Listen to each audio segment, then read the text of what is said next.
जग का स्वामी है तू, अंतर्यामी है तू, मेरे जीवन की अनमिट कहानी है तू।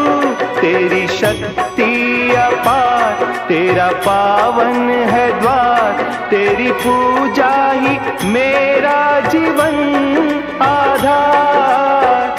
धूल तेरे चरणों की लेकर जीवन को साकार किया है शंभु बाबा मेरे भोलेनाथ। तीनों लोक में तू ही तू।